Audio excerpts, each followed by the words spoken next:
Assalamualaikum warahmatullahi wabarakatuh. Di Damaskus ada seorang yang pekerjaannya tukang gali kubur. Pada suatu hari datanglah seorang wanita parubaya yang minta dibuatkan galian liang kubur. Maka liang kubur dibuatkan. Setelah liang kubur selesai, maka datanglah jenazah laki-laki. Tidak banyak yang mengantar jenazah tersebut, hanya beberapa orang saja. Setelah jenazah laki-laki diletakkan oleh sang penggali kubur ini ke liang lahat, maka sang penggali kubur pingsan secara tiba-tiba. Kemudian diperciki air oleh para pelayat. Setelah siuman, sang penggali kubur ini ditanya, "Wahai bapak, apa yang terjadi?" Maka sang penggali kubur ini menjawab, "Aku sedang melihat keajaiban. Aku melihat taman-taman di surga di dalam kuburan ini, dan dua orang malaikat sedang menunggangi kuda sedang membawa jenazah anak laki-laki ini." Para pelayat yang mendengarnya tidak percaya. Lalu sebulan kemudian datang lagi seorang perempuan parubaya ini untuk dibuatkan liang kubur lagi. Setelah liang kubur dibuatkan, jenazah laki-laki datang. Setelah jenazah laki-laki diletakkan di liang kubur, kejadian atau keajaiban datang lagi kepada bapak penggali kubur ini, yaitu melihat taman-taman di surga dan dua orang malaikat sedang menaiki kuda putih sedang membawa jenazah laki-laki ini. Namun kali ini sang penggali kubur tidak pingsan. Setelah proses penguburan selesai, dengan serta-merta sang penggali kubur ini mengejar si wanita parubaya. Setelah nyampe, maka wanita parubaya ini tanya, Ibu ini siapa dan dari mana?" Maka ibu ini menjawab, "Saya adalah si fulan dan daerah ini. Ada apa bapak?" Maka bapak sang penggali kubur ini menjawab, "Tadi di saat saya meletakkan jenazah, maka saya melihat kejadian atau keajaiban, yaitu taman-taman di surga dan dua orang malaikat sedang membawa jenazah anak tersebut."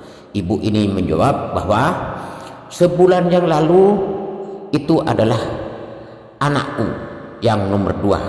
Dia adalah seorang penuntut ilmu agama. Sedangkan jenazah yang hari ini adalah anakku juga yang nomor 1. Dia adalah seorang tukang kayu, di mana setiap kayunya laku dijual, biayanya, uangnya diberikan kepada adiknya sebagai biaya untuk menuntut ilmu agama. Inti dari kisah ini adalah orang yang menuntut ilmu agama akan dimudahkan oleh Allah jalannya menuju surga. Sesuai hadis Nabi yang berbunyi, "Man salaka thariqan yaltamisu fihi ilman, sahhalallahu lahu bihi thariqan ilal jannah." Barang siapa yang melangkahkan kakinya untuk menuntut ilmu, maka dimudahkan oleh Allah jalannya menuju surga. Begitu juga siapa saja yang membiayai orang yang sedang menuntut ilmu agama, termasuk orang tua, dan kebetulan di sini adalah kakak kandungnya yang seorang tukang kayu membiayai adiknya yang sedang menuntut ilmu, maka pahalanya sama dengan orang yang menuntut ilmu. Sehingga kedua jenazah laki-laki tersebut dimudahkan oleh Allah ke dalam masuk ke dalam surga melalui perantaraan dua malaikatnya. Wahai bapak-bapak, ibu-ibu, dan sahabat YouTube saya semuanya, orang tua yang bijak sepantasnya lah bila menyekolahkan anaknya ke sekolahan yang ada pondok pesantrennya. Sebab menuntut ilmu agama hukumnya wajib. Yang dimaksud dengan wajib, bila tidak dikerjakan akan berdosa. Marilah bapak-bapak, ibu-ibu, dan sahabat YouTube saya semuanya, dari sekarang marilah kita belajar agama walaupun hanya 1 bulan sekali. daripada tidak sama sekali, yaitu dengan cara belajar membaca hadis, membaca kitab, atau membaca buku agama, atau mendengarkan ceramah pengajian agama.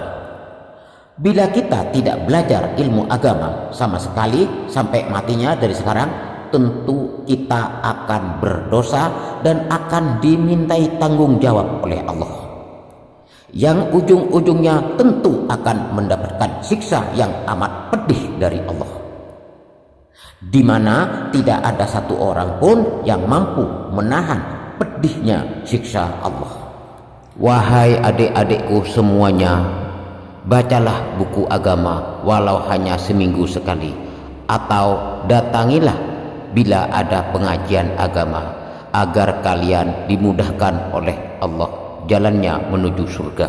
Sekolahkan anak-anak kalian ke sekolahan yang ada pondok pesantrennya, sehingga dengan demikian bisa belajar ilmu keduniaan dan juga bisa belajar ilmu keakhiratan, yaitu ilmu agama. Jangan menghamba kepada ijazah. Jangan khawatirkan masa depan anak di dunia ini, tapi khawatirkanlah masa depan anak kalian di akhirat kelak. Masuk surga apa masuk neraka. Masalah kaya dan miskin, sukses atau tidak, semuanya sudah ditetapkan oleh Allah. Namun kita tetap berusaha sebaik mungkin. Mudah-mudahan tausiah pendek dari saya ini bermanfaat. Assalamualaikum warahmatullahi wabarakatuh.